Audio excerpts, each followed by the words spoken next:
अस्सलाम वालेकुम। मेरा नाम है एजाज कुलसम। अगर आपका किसी ने दिल दुखाया है, आपको परेशान किया है, आपको हर्ट किया है, तो आप खुदा के लिए उनको माफ़ कर दें। माफ़ करने वाला हमेशा बड़ा होता है।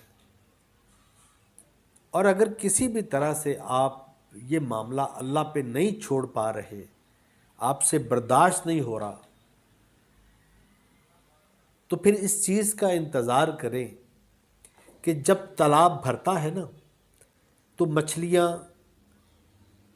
चूंटियों को खाती हैं, और जब तालाब खाली होता है ना, तो चूंटियाँ मछलियों को खाती हैं। मौका सबको मिलता है, बस अपनी बारी का इंतज़ार करें।